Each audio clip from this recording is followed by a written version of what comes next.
नारायण साकार हरि के धाम पर लगे नलों का गहरा रहस्य, एक दिव्य लीला की सच्ची घटना। प्यारी दुलारी साध संगत, आज मैं आपको एक ऐसी सच्ची घटना सुनाने जा रहा हूँ जो नारायण साकार संगीत हरि के जीवन सुनने वाले को लगता है जैसे वे खुद उस समय में पहुँच गए हो।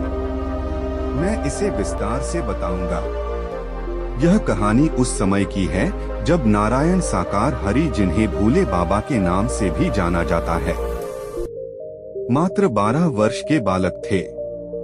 बचपन से ही वे असाधारण थे। गांव के बच्चे उनके साथ खेलते, लेकिन उनकी आंखों में एक ऐसी चमक थी जो साधारण बच्चों से अलग थी। वे हमेशा शांत, करुणामय और प्रकृति से जुड़े रहते। गांव के लोग बताते हैं कि वे अक्सर नदी किनारे या जंगलों में घूमते और जानवर भी उनके पास आकर शांत हो जाते। लेकिन इस घटना ने उनकी दिव्यता को सबके सामने प्रकट कर दिया।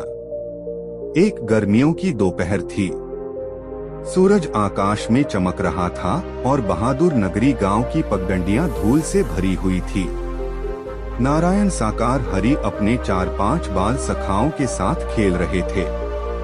उनकी आवाज में एक गहराई थी जो बच्चों को आकर्षित करती थी। वे खेलते खेलते गांव के उस हिस्से में पहुंच गए जहां एक नाला बहता था, भरा हुआ। गांव वाले इसे काला नाला कहते थे और रास्ता बदलकर निकलते थे। बच्चे भी डरते थे, लेकिन उस दिन खेल की मस्ती में वे नाले के किनारे तक आ गए।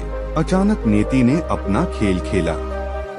नारायण साकार हरि एक पत्थर पर पैर रखते हुए फिसल गए और वे सीधे उस गहरे कीचड़ युक्त नाले में जा गिरे। उनका छोटा सा शरीर पूरी तरह से कीचड़ में डूब गया। उनके सफेद वस्त्र, जो हमेशा साफ सुथरे रहते थे, अब काले कीचड़ से लिपट चुके थे। सखा घबरा गए और तभी वह चमत्कार हुआ जो इतिहास बदलने वाला था। जैसे ही नारायण साकार हरि का दिव्य शरीर उस नाले की सतह से छुआ, प्रकृति ने अपना रूप बदल लिया। पहले तो एक हल्की कंपन हुई, जैसे धरती के भीतर से कोई ऊर्जा जाग रही हो। फिर एक जोरदार गड़गड़ाहट, जैसे कोई प्राचीन स्रोत फूट रहा हो। सखाओं की आंखों के सामने उस गंदे नाले के बीचों बीच से शुद्ध शीतल जल की एक प्रचंड धारा फूट पड़ी। पानी इतनी तेजी से निकला कि कीचड़ को बहाकर ले गया। देखते ही देखते वह काला और मैला पानी दूध जैसे सफेद और पारदर्शी जल में बदल गया। जल इतना निर्मल था कि उसमें आसपास के पेड़ों की परछाई साफ दिखाई दे रही थी। उस धारा ने नारायण साकार हरि के अंगों पर लगी कीचड़ की हर बूंद को ऐसे साफ कर दिया जैसे वहां कभी गंदगी थी ही नहीं। उनके वस्त्र फिर से चमकने लगे और उनका चेहरा शांत और मुस्कुराता हुआ था। सखा स्तब्ध रह गए। नारायण साकार हरि धीरे से उठे और बोले, यह गंगा माँ का आशीर्वाद है। सखा, प्रभु की लीला में सब संभव है। वाकई वह कोई साधारण जल नहीं था। गांव वाले जो दौड़कर आए, उन्होंने देखा कि नाला अब एक पवित्र धारा में बदल चुका था। दुर्गंध की जगह अब सुगंध फैल रही थी और पानी इतना मीठा था कि पीने से मन शांत हो जाता। भक्तों का मानना है कि यह साक्षात गंगा माँ थी जो अपने प्रभु के चरण पखारने और उनके वस्त्रों की सेवा करने स्वयं प्रकट हुई। यह घटना जल्दी ही पूरे गांव और आसपास के इलाकों में फैल गई।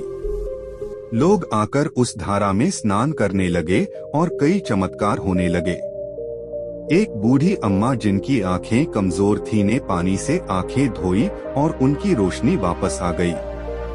एक गरीब किसान संगीत, जिसकी फसल सूख रही थी, ने पानी छिड़का और फसल लहला उठी। यह संगीत सच्ची घटनाएं हैं जो बहादुर नगरी के बुजुर्ग आज भी सुनाते हैं। नारायण साकार हरि ने बाद में अपनी जिंदगी इंटेलिजेंस सर्विस और यूपी पुलिस में बिताई, लेकिन उनकी दिव्यता कभी छिपी नहीं।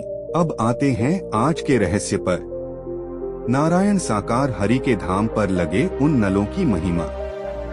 यही वह पावन स्थान है, बहादुर नगरी का वो नाला जिसे आज हरि धाम या साकार हरि तीर्थ के रूप में पूजा जाता है।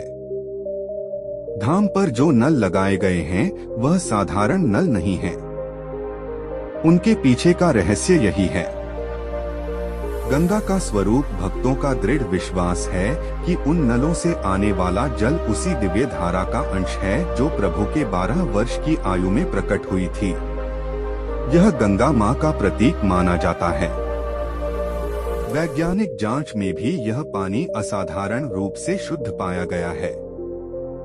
इसमें कोई बैक्टीरिया नहीं और यह लंबे समय तक ताजा रहता है। तो मेरे साथ प्रेम से बोलो नारायण साकार हरि की संपूर्ण ब्रह्मांड में सदा सदा के लिए जय जयकार।